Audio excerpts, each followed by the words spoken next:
We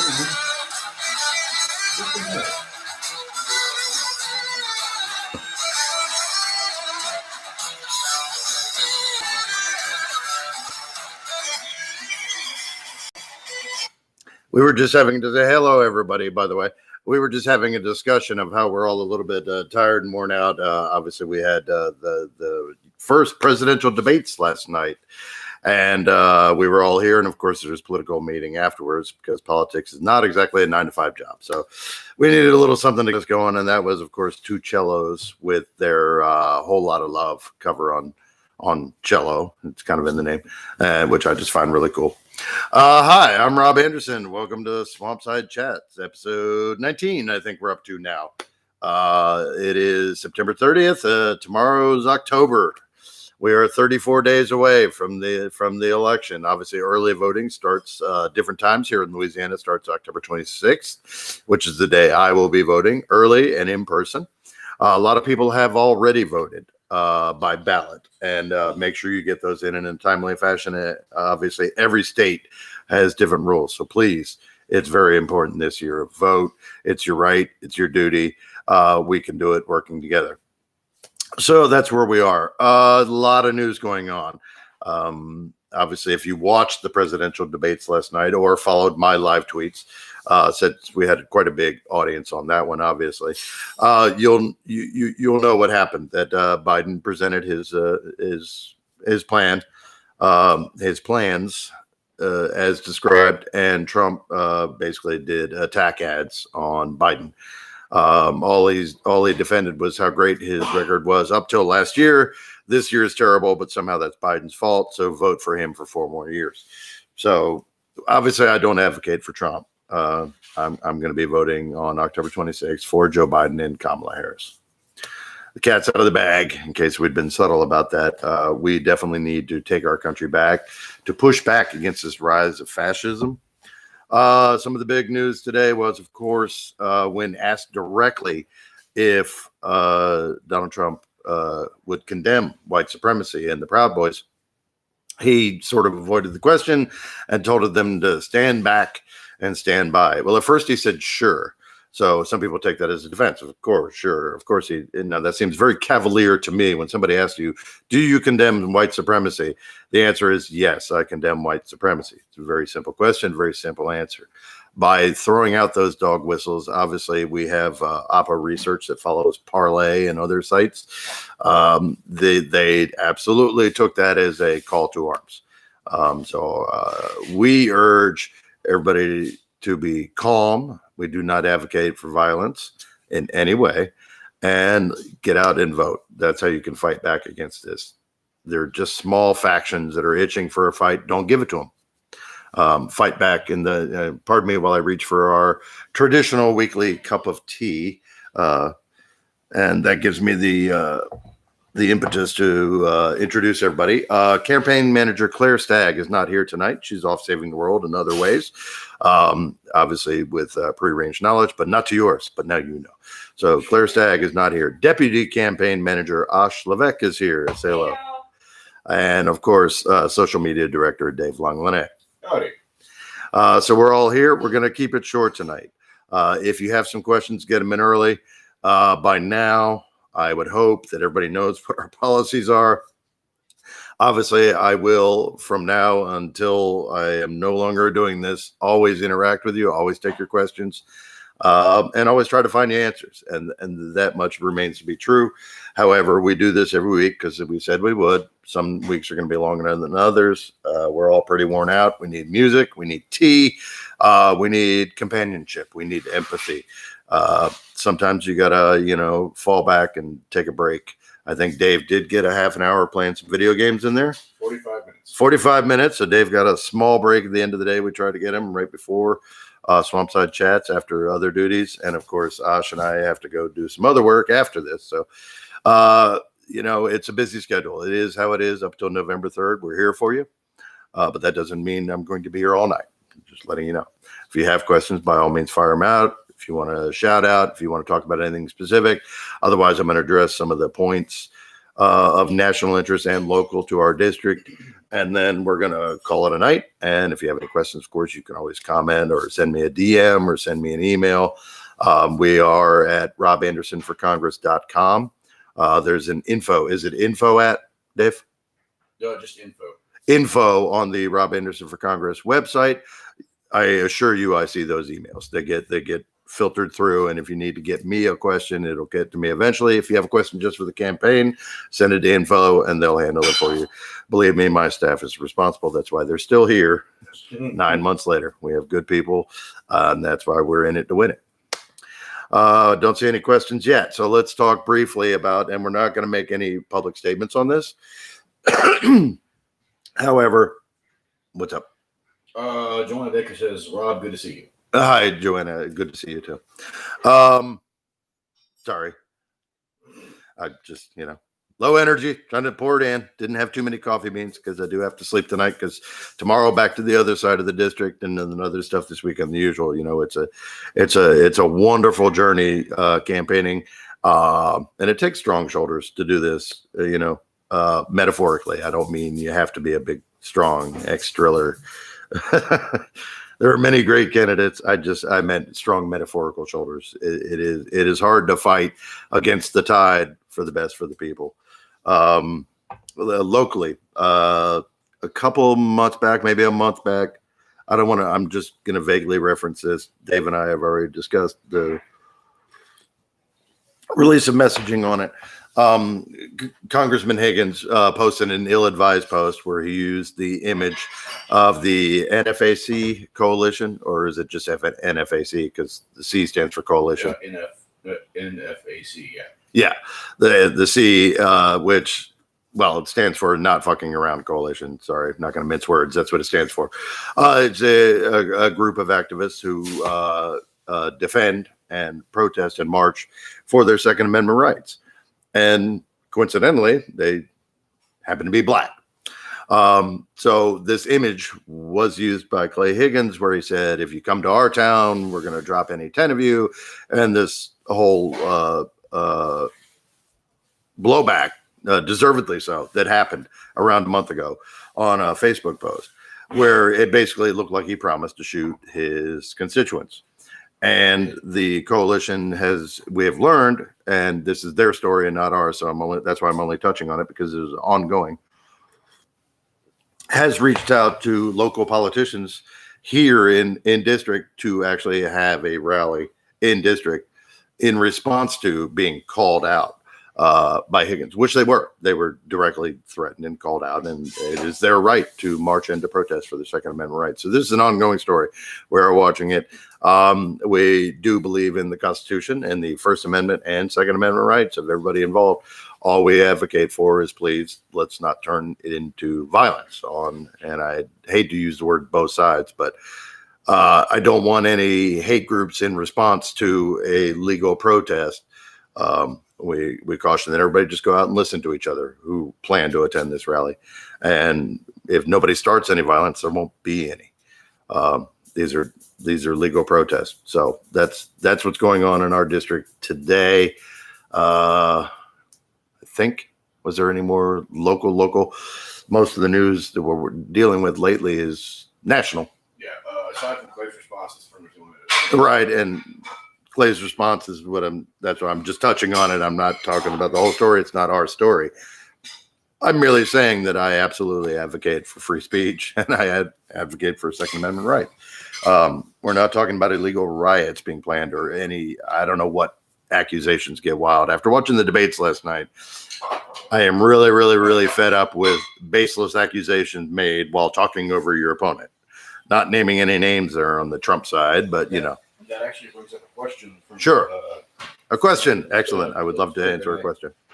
So, Cliff Moskowski, hopefully I'm pronouncing that correctly. Cliff. How do you stop Higgins from acting like Trump in a debate? Well, that's easy enough. Well, for one thing, in a debate, Clay Higgins. All right, how do I say this without attacking him? Well, I'm making it obvious that I'm not on his side. He's a very quiet and unassuming person in person. If you've ever met him, he is nothing like his persona, which is loud and blustery and, it's swagger and posture. It's posturing. It's not what he's actually like. Is quiet. I've met him a couple times, obviously, and he's very quiet and unassuming. So in a debate, there won't be any tactic of either of us. Well, for one thing, every debate I've been to has actually been very professionally moderated by our local groups. Every one that I've been to, they've done a great job in which they almost all of them remote turn off your mics if it's not your turn to speak. Part of that is for, scuffle noise, tapping and whatever that doesn't get picked up on mic with somebody else talking, but it's also to prevent crosstalk, which is generally frowned upon in a forum. Then otherwise, if last cycle in 2018, we had 7 candidates running. And if you can imagine 7 people trying to answer at one time. And this time, of course, there are 4 of us. So at the local level, they just shut off the mics and they give you a time limit. And of course, everybody goes over the time limit. Then they aren't really going to cut off a congressional candidate. But you get your chance to speak. And as for bullying tactics, I don't respond to bullying tactics. I'm not the type to be bullied. So that's ineffective on his part if he tried that. I argue data. I argue facts. I argue logic. I argue empathy and reason. And none of those are vulnerable to propaganda or attack ads. To answer that question. Excuse me. I'm sorry. I'm really trying to do my best for you here. Let's see who's that. I fouldn't like too bad. If you don't like it, too bad. Okay. That's Susan. Yeah, Hi, so we're all Susan. suffering from sleep deprivation. Hi, Susan. And her response was, "He is actually a wuss," all caps, GMQ, and then hi. He is actually a wuss, as Susan said. It is an image. It is a manufactured image. I have no doubt that he would just be a normal, quiet, unassuming. And I'm not saying he's a good person, because all of the materials that we dig up on him tend to be negative. A bad employment history and a history of reported violence. I have to say reported because, if you don't go to jail for it, it's not a crime. But reported violence against women, pulling a gun on his ex, that's frowned upon in civilized society. So, but he would be unknown were it not for these public service announcements that they put on YouTube, where he played a cartoon character of a Southern lawman talking tough on crime. But it's posturing. It's much like Trump espousing law and order when all they do is break the law and create disorder, as Joe Biden said today. So it's an image. Whereas me, you get this kind of goofy nerd Southern, ex-driller, and it's true. I don't try to sell you as anything that I'm not. And a hell of a lot smarter than Clay. Which I think Jane is as well. Pretty sure. It'd be close. Well, for dog, she's smarter than, if you did the metaphor. So what do you got for me, Ash? I'm sharing stuff. She's doing social media background. I was trying to put her on the spot. She didn't take the bait. I love my team. They're awesome. They were ready for me. They're used to me. Yeah. At this point, orders for t-shirts and buttons and swag packs. Yeah. We've got them. We've got everything in. By the way, we'll do a little promo plug here. We did get a new shipment after the hurricane did interfere with a lot of stuff, and one of the things I have to do tomorrow is our PO box was destroyed in Hurricane Laura, so I have to go out there actually getting some personnel in there to open it for 2 hours so that we can collect our mail, which will be the first time since before the hurricane, which was August 27th. So yeah. Part of the busy schedule, but Ash is on it. We've got all kinds of swag. There are links. Go to the website, RobAndersonForCongress.com. Tag Ash on Twitter. She loves it. Tag her. Ask her for anything you want. Tell her Rob sent you. Got a question. Got a question. Fire away. All right. The question is from Dylan K303. Hello, Dylan. What do you think the best strategy is with flipping Republican districts like you are trying to do? Oh, okay. Well, for one thing, I'm not going to give away all our trade secrets, but I will give you some background information, which is true.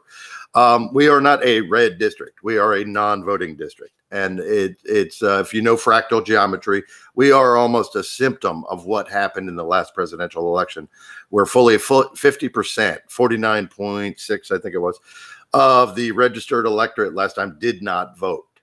And the same goes with here. And I've just realized when I've been watching videos myself, I say a lot. So I'm going to try to break that habit of being conscious of in the last election, we had approximately 1/3, I believe, of the registered electorate. It may have been 50% who turned out to vote.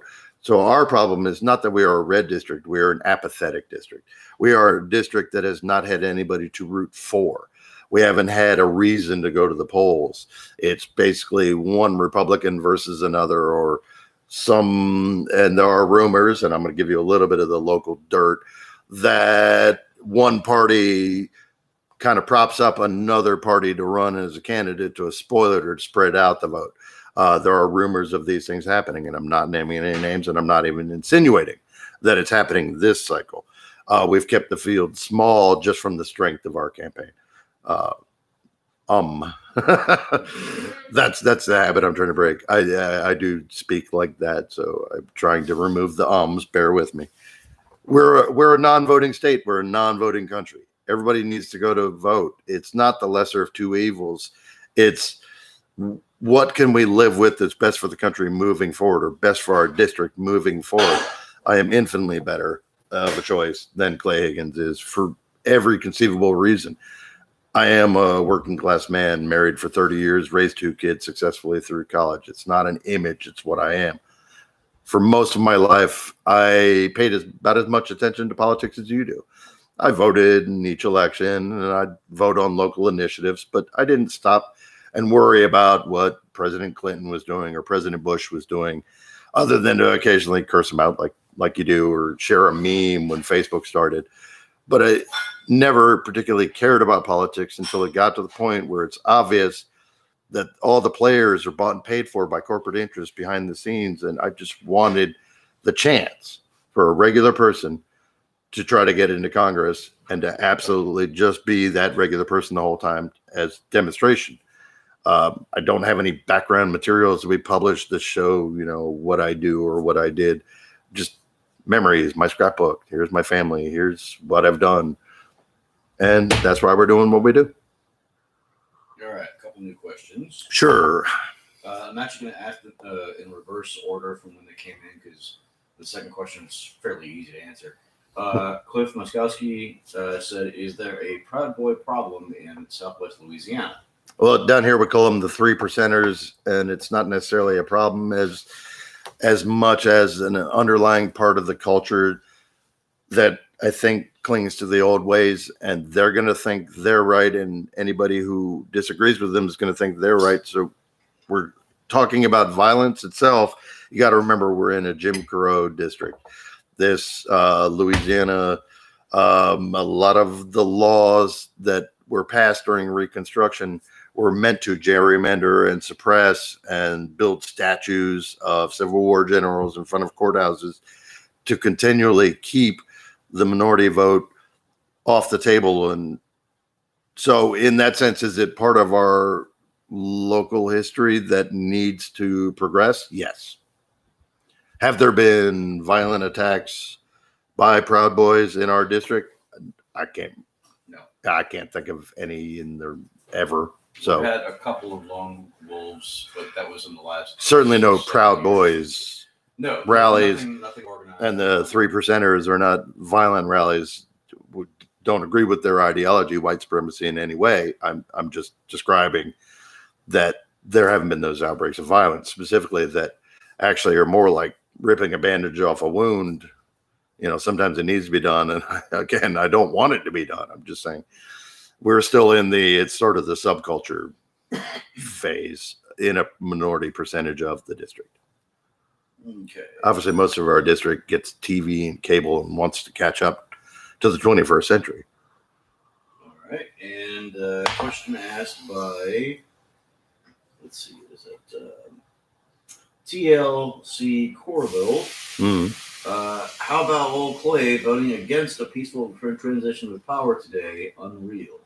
Yesterday. Yes. As we know, there was a vote in the House, and I believe it was 395-5. Gohmert, Massey, Steve King, who was already primaried, our own Clay Higgins, Matt Gaetz from Florida voted against a resolution endorsing a guarantee of a peaceful transition of power in this election. It was not a partisan bill. It merely said that both sides are going to work together to have a peaceful transition to push back against the election rigging accusations that are flying around and everybody is rightfully fearful of. Trump has said many times he's going to serve 12 more years. His sense of humor seems to be skewed towards fear mongering to make people afraid that he is seizing power, and he's given indications that he is seizing power.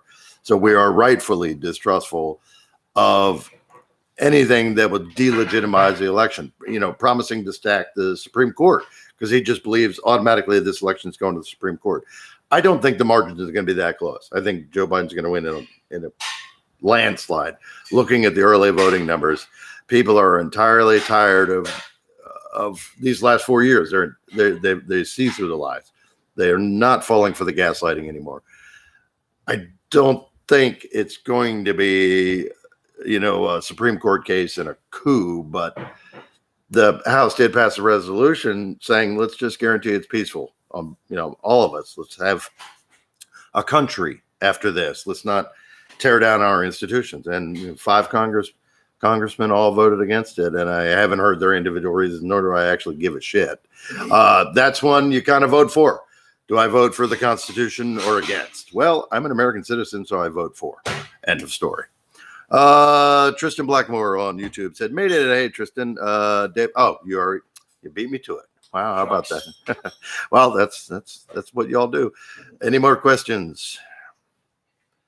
We are going to keep it short. We addressed a few things. We are current as of right now. Okay. Well, thank you, everybody. I understand this was a brief one, but I just wanted to say hi to everybody. If you had, Tristan, you're the last one here. So if you got a question, I'll answer it. Otherwise, I'm cutting off early because we got other things to take care of. We're always here for you. DMs are open, obviously, on Twitter. Rob Anderson for Louisiana. That aspect of the social media Dave handles, but messages always get to me and they always get answered. Contact us on Rob Anderson for Louisiana on Facebook. Yes, sir. There actually is another question. Sure. One more question. Fire away. Let's see. Or 2 more. TLC Corville again asks, will there be debates? Well, they promised there were 2 more debates and 1 more vice president. You bet. I think it's actually referring to congressional debates. As far as I know, they've only reached out to, well, there are some coming up. Let me restate that. We just got an invitation from the local NAACP for a debate, which of course we'll be at. And I know there's ones in Lake Charles that are being hosted this week, and we'll share that information as it comes up. Ones that Clay Higgins will actually attend, probably the TV one, the KATC, probably the only one he's going to show up for. Excuse me, when they called me for scheduling on that, they told us to set aside October 20th through the 22nd. They hadn't pinned it down yet. Excuse me, trying to coordinate everybody's schedules. So as far as oh goodness, sorry. Your tea is killing me, Dave. It's not the tea. Sure, blame the tea. Blame the tea. There should be one legitimate debate, TV debate, near the end of October, about a week before the election. As far as I know, that will be the only one that we're all attending. What's that? Who's that? So difficult reading sideways. I don't like too bad, says Tums. Tums. Yeah, we didn't eat this time. This isn't even my fault. It was the tea. We're going to do a dinner afterwards. Anyway, thank you very much, everybody. Good night. We'll be here again next week. Next week, we're probably going to add another live. So we'll have 3 cameras going, 3 different social media platforms. So that'll be fun. We'll try to have a special guest next week. Thank you all. Good night. God bless. Love you all.